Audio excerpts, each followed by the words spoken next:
Hello नमस्कार. मी प्राध्यापक P डोळस, महात्मा फुले महाविद्यालय वरून राज्यशास्त्र विभाग प्रमुख. आपण गेल्या मागच्या वेळेस या विभाग 2च्या सेमिस्टर थर्ड मधल्या तिसऱ्या युनिटच्या महत्त्वपूर्ण घटकांचा आपण अभ्यास करत होतो. आणि या तिसऱ्या महत्त्वपूर्ण घटकांचा अभ्यास करत असताना या ठिकाणी आपण अमेरिकेच्या राज्यघटनेची वैशिष्ट्य कोणकोणती आहेत, या अत्यंत महत्त्वपूर्ण अशा स्वरूपाच्या घटकाचं विश्लेषण आणि वर्णन पाहू. अमेरिका हा जगातला सर्वात शक्तिशाली सर्वश्रेष्ठ अशा स्वरूपाचं राष्ट्र आहे आणि संपूर्ण जगभर अमेरिकेचा दबदबा राजकीय क्षेत्रात आणि आर्थिक क्षेत्रात, लष्करी क्षेत्रात आपल्याला पाहायला मिळतो. अशा या अमेरिकेचा राष्ट्राध्यक्ष आणि त्या राष्ट्राध्यक्षाची निवड, अधिकार आणि कार्य या अत्यंत महत्त्वपूर्ण अशा स्वरूपाच्या घटकाचं आपण आज वर्णन या ठिकाणी करणार आहोत. आणि अमेरिकेच्या राष्ट्राध्यक्षाच्या संदर्भात आपण या ठिकाणी महत्त्वपूर्ण अशा प्रकारच्या स्वरूपाचं कार्य या ठिकाणी पाहणार आहोत. आता या ठिकाणी पहा की अमेरिकेचा अध्यक्ष,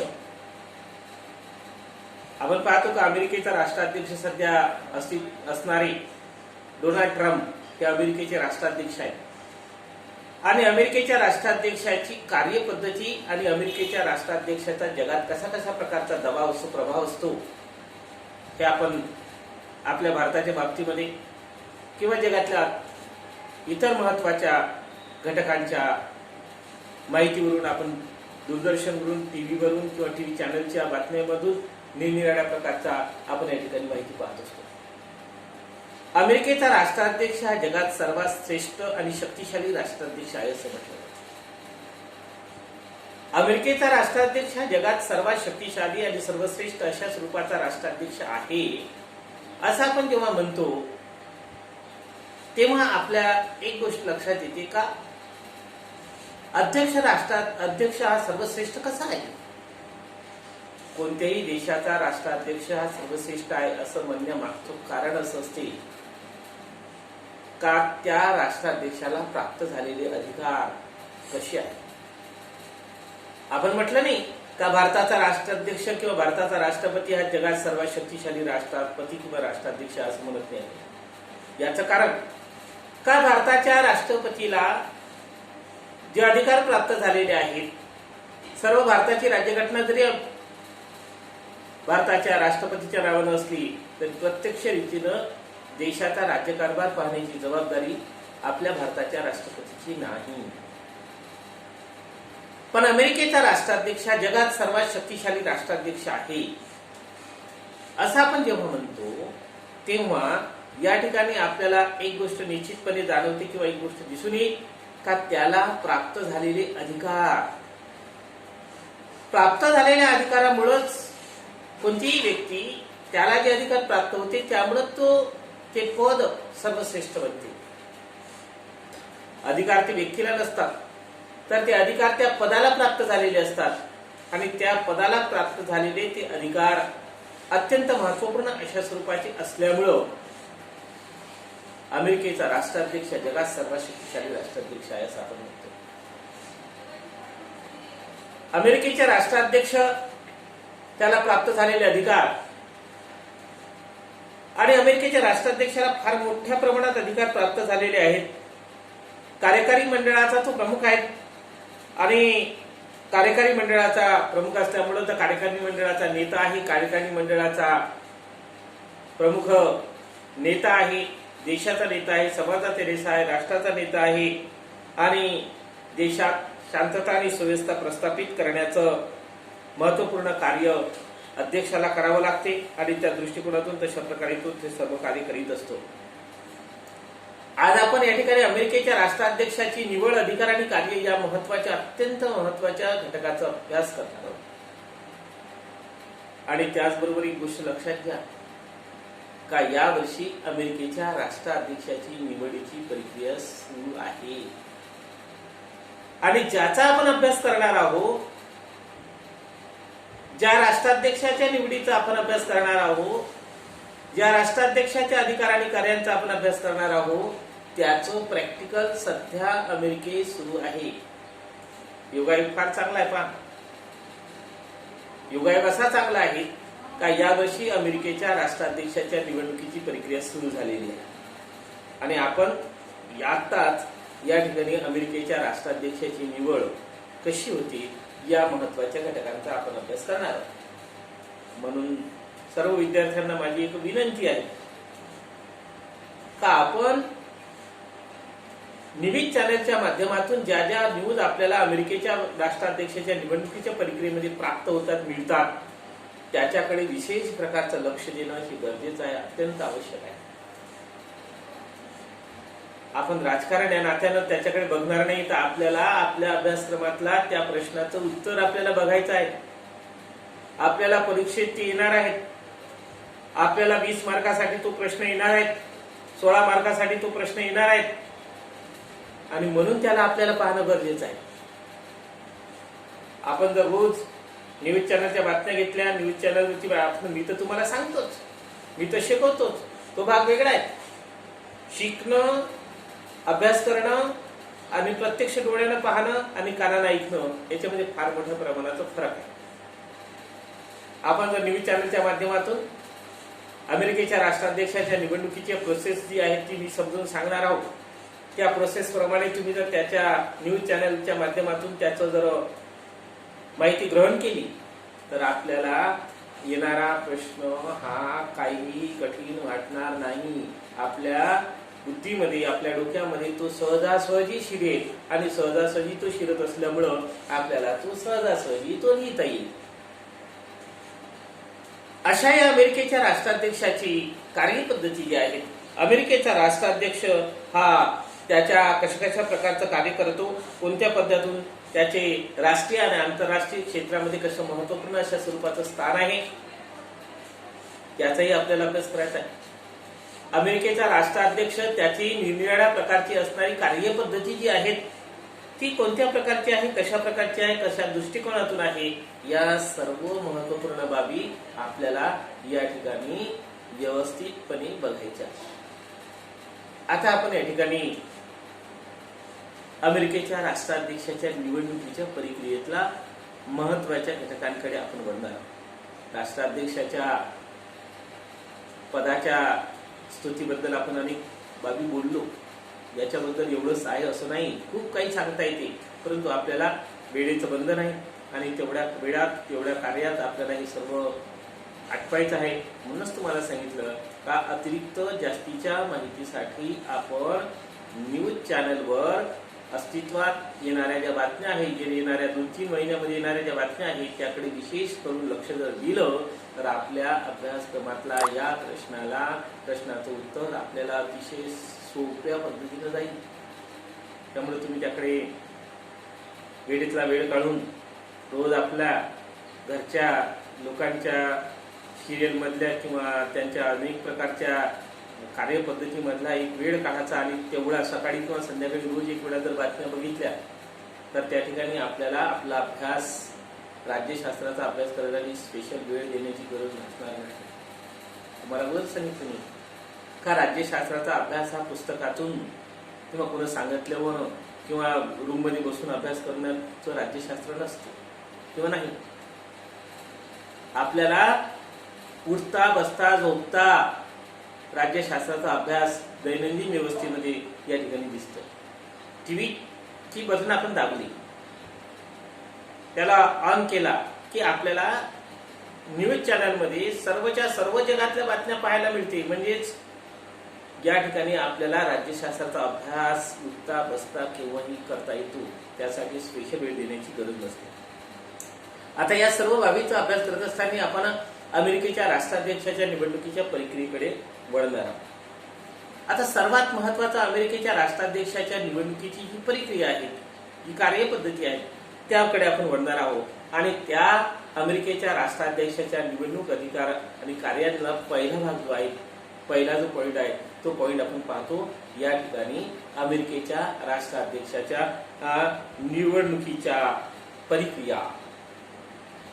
आता निवडणुकीच्या प्रक्रियेमधला पहिला टप्पा कोणता येतो? पहिला भाग जो येतो तो म्हणजे अध्यक्षाच्या निवडणुकीची पात्रता. अमेरिकेच्या राष्ट्राध्यक्ष पदासाठी उभं राहणाऱ्या व्यक्तींच्या अंगी आवश्यक असणारी पात्रता कोणती आहे? पात्रता, पहिली पात्रता, अमेरिकेच्या राष्ट्राध्यक्ष पदासाठी स्त्री किंवा पुरुष कोणतीही व्यक्ती अध्यक्ष पदासाठी उभी राहू शकते, त्याला बंधन नाही. अमेरिकेचा पहिला सर्वात महत्वाचा पॉइंट या ठिकाणी तो अमेरिकेचा जन्मजात नागरिक असावा. जन्मजात नागरिक पहा, आपल्या आणि भारताच्या आणि तिथल्या याच्यामध्ये जन्मजात नागरिक म्हणजे तो दुसऱ्या देशातून त्या ठिकाणी आलेल्या व्यक्तीला अध्यक्ष पदाच्या निवडणुकीत उभं राहतं. जन्मजात नागरिक असला पाहिजे पहिलं. दुसरं, या ठिकाणी त्याने आपल्या वयाची 35 वर्ष पूर्ण केली असली पाहिजे. दुसरं आहे, त्याने आपल्या वयाची 35 वर्ष पूर्ण केली असली पाहिजे. तिसरी महत्वाची बाब आहे, घटक आहे का त्याचे वास्तव्य सतत अमेरिकेत 14 वर्षापासून असलं पाहिजे. 14 वर्षापासून सतत वास्तव्य असलं पाहिजे, सलग. अमेरिकेच्या राष्ट्राध्यक्षपदासाठी उभं राहणाऱ्या व्यक्तींनी सतत 14 वर्षापर्यंत अमेरिकेत वास्तव्य असायला पाहिजे. आणि त्या दृष्टिकोनातून तशा प्रकारची प्रक्रिया आहेत. आणि या सर्व महत्वपूर्ण अशा प्रकारच्या पात्रता अमेरिकेच्या राष्ट्राध्यक्षाच्या अटीसाठी किंवा निवडणुकीच्या उमेदवारीसाठी सांगितले. याचा अर्थ असा नाही का एवढ्याच आहे म्हणून.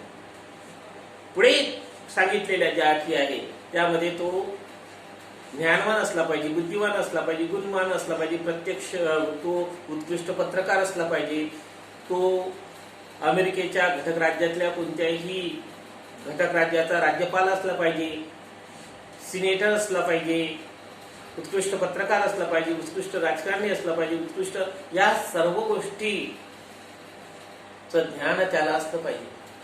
आणि त्या सर्व गोष्टीचं ज्ञान त्याला असला पाहिजे. आणि या सर्व गोष्टी आहेत. त्याचबरोबर काही अप्रत्यक्ष लिखित स्वरूपाच्या गोष्टी सुद्धा आहेत. आणि पहा आपल्याला किती महत्वाची गोष्ट या ठिकाणी आपल्याला पाहायला मिळते, तो अविवाहित नसावा. अविवाहित, त्याचं लग्न केलेला नसणारा व्यक्ती अमेरिकेचा राष्ट्राध्यक्ष निवडणुकीत उभा राहण्याचा घटनेनुसार नाही, त्याचा सिंबल आहे त्या ठिकाणी अविवाहित नसावा.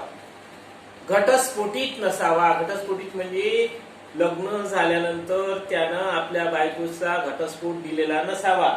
किंवा लेडीज जर उभी राहत असेल, महिला जर उभी राहत असेल अध्यक्षपदासाठी, तर तिनं आपल्या नवऱ्यासोबत घटस्फोट घेतलेली व्यक्ती नसावी. आपल्या भारतामध्ये असं आहे का? नाही. आपल्या भारतामध्ये लग्न झालेला असावलाच पाहिजे असं काहीच नाही.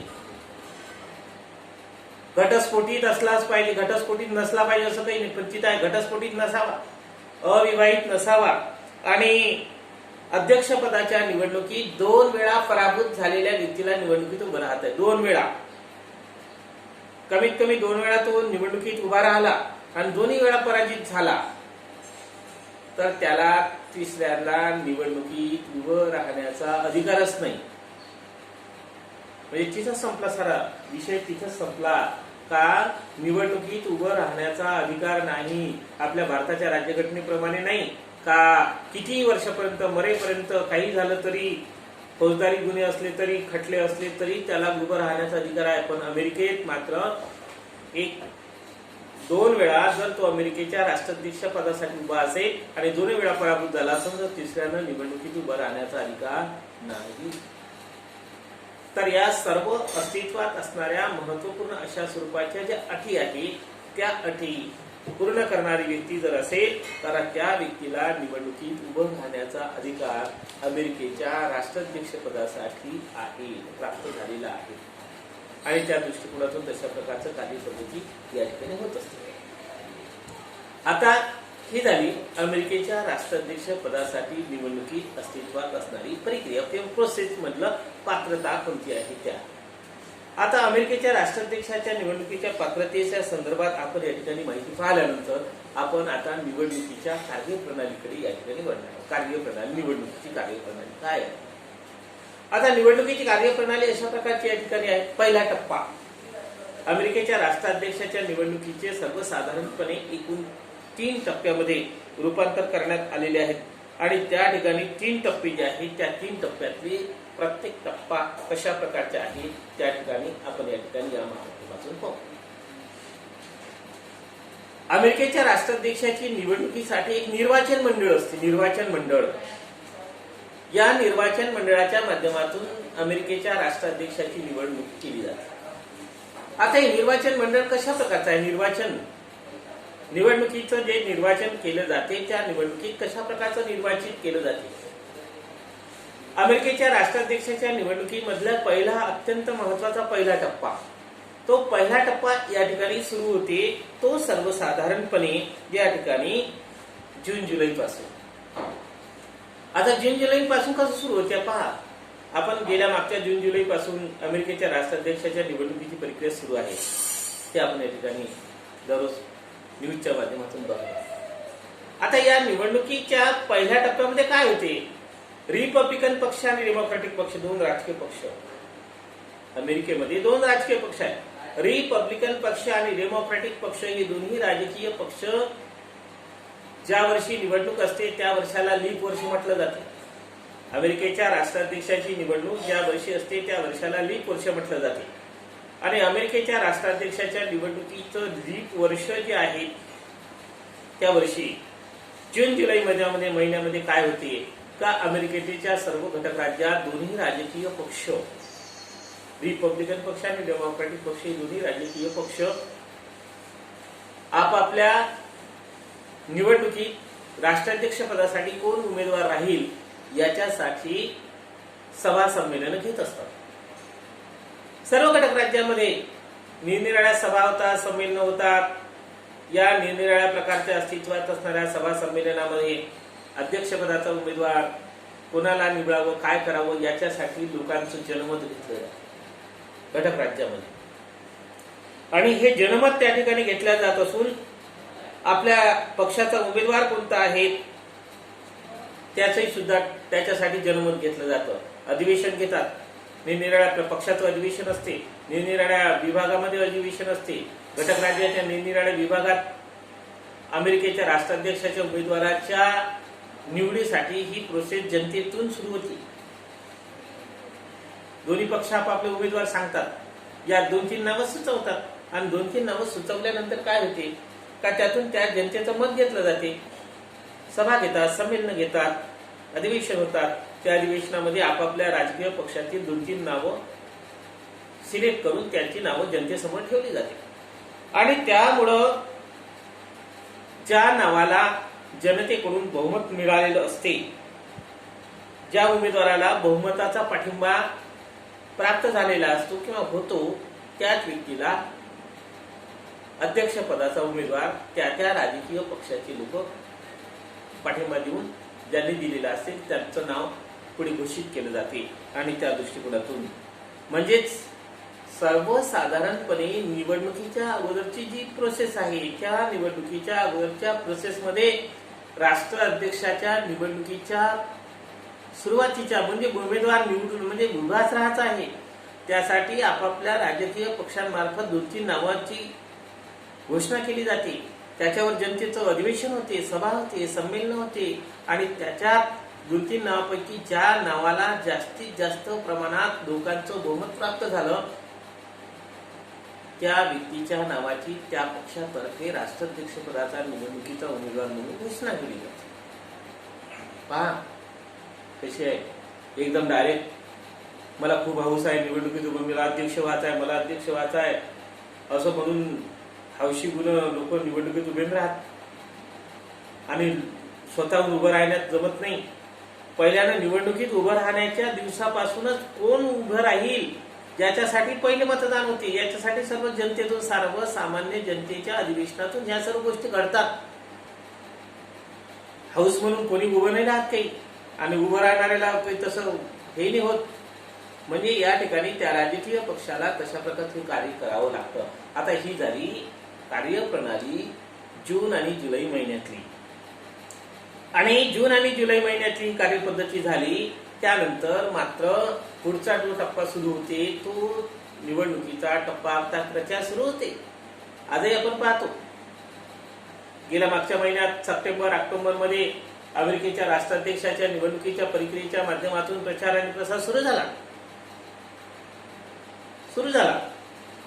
आता या अमेरिकेच्या राष्ट्राध्यक्षाच्या निवडणुकीचा काही पहिला टप्पा संपला. आता लागण आपण दुसरा टप्पा म्हणजे हा होते उमेदवाराचं नाव आता निश्चित झालं.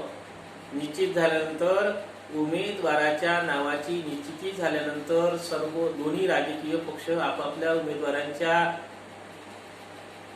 प्रचार करतात, सभा घेतात, संमेलन घेतात, रेडिओ, दूरचित्रवाणी किंवा अनेक माध्यमातून त्यांचा प्रचार करायला सुरुवात होती आणि जनतेचा पाठिंबा मिळवण्याच्या कार्यप्रणालीला सुरुवात होती.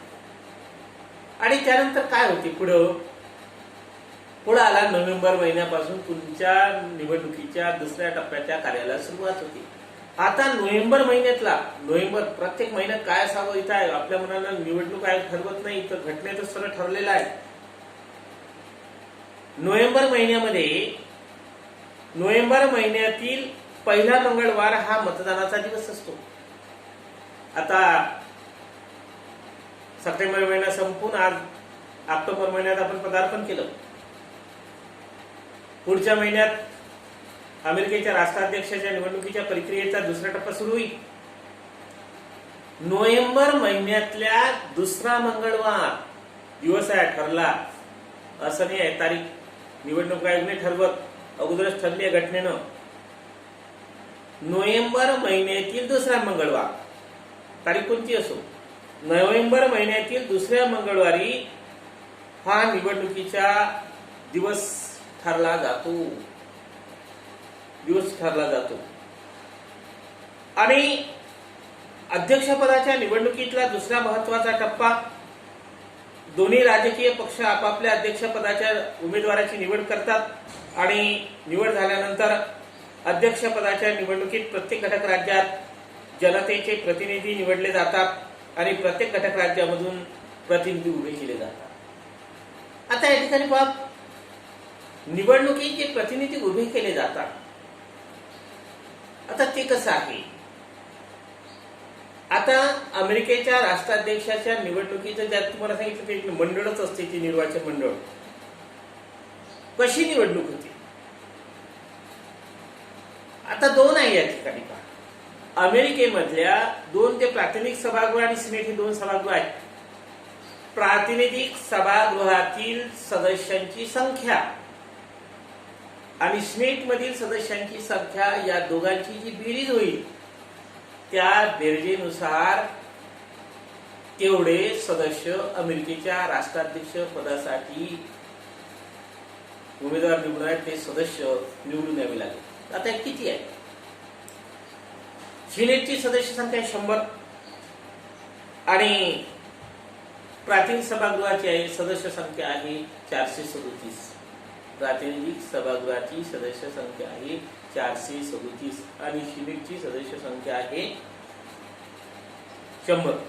मग किती झाले दोघांची बेरीज, या दोघांची बेरीज झाली 437 प्लस 100 = 537.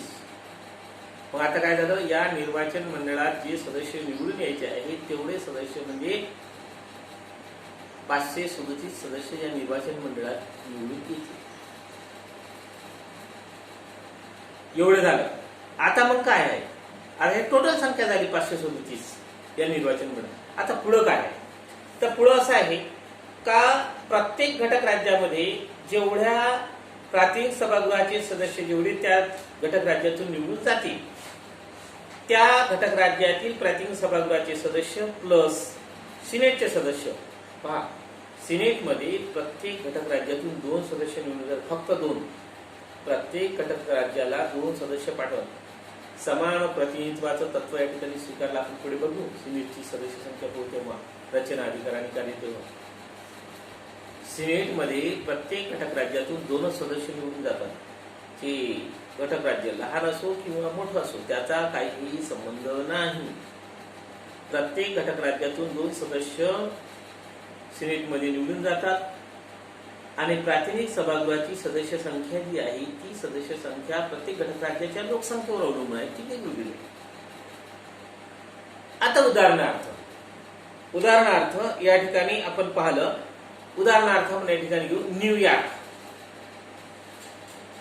आता न्यूयॉर्क या ठिकाणी अमेरिकेच्या न्यूयॉर्क या घटक राज्यात प्रातिनिधिक सभागृहाची सदस्य संख्या आहे 43.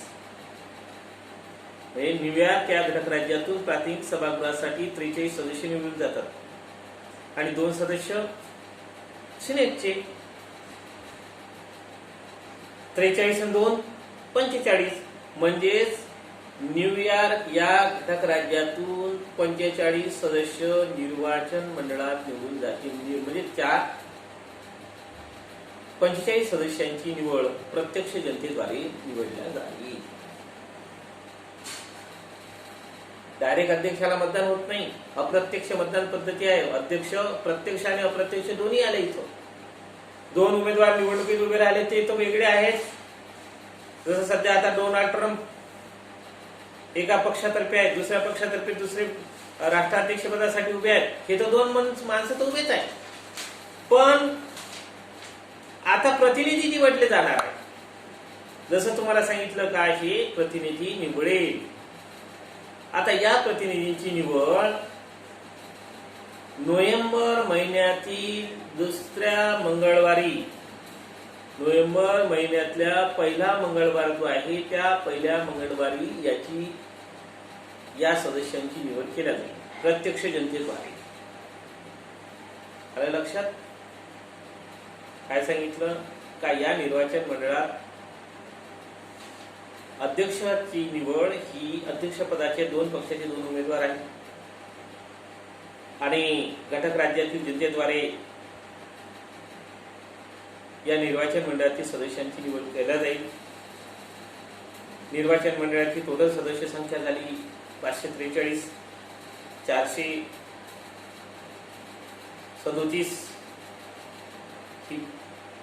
या सिनेट प्राथमिक सभागृहाची आहे आणि सिनेट 100 म्हणजे 537 ही टोटल संख्या झाली.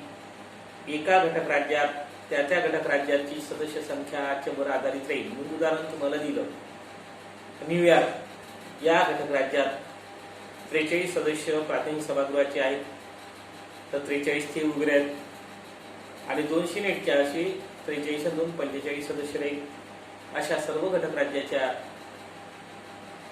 मध्ये सदस्य संख्याची वेगवेगळी राहील आणि त्यानुसार म्हणजे टोटल 537 एवढे या निर्वाचन मंडळाची सदस्यांची निवड प्रत्यक्ष जनतेद्वारे केली जाईल. आणि 537 सदस्य मग अमेरिकेच्या राष्ट्राध्यक्ष पदासाठी जे 2 उमेदवार उभे राहिले ते आपापल्या पक्षाच्या उमेदवारांना मतदान करतील. इथपर्यंतचा हा सर्वसाधारणपणे दुसरा टप्पा या ठिकाणी संपलेला आहे. आता तिसरा टप्पा, अमेरिकेच्या राष्ट्राध्यक्षाच्या निवडणुकीतला तिसरा आणि अंतिम महत्वाचा जो टप्पा आहे तो महत्वाचा टप्पा या ठिकाणी पुढे आपल्याला पाहायचा आहे. आता तिसरा महत्वाचा टप्पा आहे का प्रत्यक्ष घटक राज्यातून निवडून आलेले निर्वाचन मंडळातील सदस्य जे आहेत, निर्वाचन मंडळात जे सदस्य निवडून आले, या निर्वाचन मंडळात निवडून आलेले सदस्य हे काय करतील, आपल्या अमेरिकेच्या राष्ट्राध्यक्ष पदासाठी जे 2 उमेदवार निवडणुकीत उभे आहेत त्या उमेदवारांना हे निर्वाचन मंडळातील सदस्य मतदान करतील. आता हे मतदान कोण्या दिवशी करतील? आता हे मतदान करतील आता डिसेंबर महिना, नोव्हेंबर झाल्यावर डिसेंबर महिन्यातील दुसरा सोमवार, डिसेंबर महिन्यातल्या दुसऱ्या सोमवारी अमेरिकेच्या राष्ट्राध्यक्ष पदासाठी जे 2 उमेदवार निवडणुकीत उभे आहेत त्यांना हे जे निवडून आलेले सदस्य आहे ते आपापल्या पक्षाच्या अध्यक्षपदासाठी निवडणुकीत उभे असणाऱ्या उमेदवारांना मतदान करेल. हे मतदान अमेरिकेच्या सर्व घटक राज्याच्या राजधानीच्या ठिकाणी होते. म्हणजे निर्वाचन मंडळातील, जसं उदाहरण जसं तुम्हाला दिलं, न्यूयॉर्क आहे. न्यूयॉर्क या घटक राज्याची राजधानी जी असेल त्या घटक राज्याच्या राजधानीच्या ठिकाणी डिसेंबर महिन्यातल्या दुसऱ्या सोमवारी अमेरिकेच्या राष्ट्राध्यक्षपदासाठी जे उमेदवार आहे निवडणुकीत उभे, त्या उमेदवारांना हे सदस्य मतदान करतील. आता काय आहे, या डिसेंबर महिन्यातल्या निवडणुकीला हे फक्त फॉर्मॅलिटीज आहे. याचं कारण असं आहे का नोव्हेंबर महिन्यातल्या पहिल्या मंगळवारी जे मतदान झालं, ज्याचे सर्वाधिक सदस्य निवडून आले, ज्या पक्षाचे सर्वाधिक सदस्य निवडून आले त्याच पक्षाचा राष्ट्राध्यक्ष होते, हे सत्य आहे. पण आता बाकीच्या प्रोसेस, जसं भारतामध्ये कोणत्या राजकीय पक्षाला किती जागा प्राप्त झाल्या यावरून ठरून जाते का आता कोणत्या पक्षाचं सरकार बसणार आहे. तसंच या ठिकाणी आहे. नोव्हेंबर महिन्यातल्या या पहिल्या मंगळवारी जे मतदान होते सदस्यांसाठी, ते सदस्य ज्या पक्षाचे सर्वाधिक सदस्य निवडून आले असेल त्या पक्षाचा राष्ट्राध्यक्ष होणार म्हणजे होणार. मग नोव्हेंबर मधून डिसेंबर मध्ये होणारा जे निवडणुकीची प्रक्रिया आहे ती फक्त नॉमिनल आहे. अध्यक्ष कोण झालं त्याच दिवशी समजलं. दुसऱ्या सोमवारी अमेरिकेच्या राष्ट्राध्यक्षाच्या निवडणुकीच्या प्रक्रियेमधला तिसरा टप्पा जो आहे तो डिसेंबर महिन्यातल्या दुसऱ्या सोमवारी प्रत्येक घटक राज्याच्या राजधानीच्या ठिकाणी या निवडणुकीची कार्यपद्धती होईल आणि त्याचं मतदान होईल.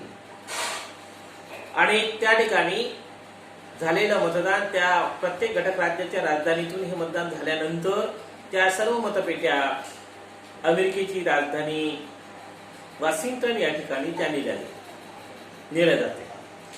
झालं. डिसेंबर महिन्यातल्या दुसऱ्या दिवसाचं काम संपलं, सोमवारचं. आणि त्यानंतर मग आलं पुढचं काम असं आहे का त्या ठिकाणी मग आला जानेवारी महिन्यातला 6 जानेवारीला मतदान होईल. अध्यक्षपदाचं 6 जानेवारीला मतदान होईल. अमेरिकेचा राष्ट्राध्यक्ष त्या दिवशी ठरेल आणि 20 जानेवारीला अमेरिकेचा राष्ट्राध्यक्ष हा आपल्या अध्यक्षपदाची शपथ ग्रहण करेल. तर या ठिकाणी अशा पद्धतीनं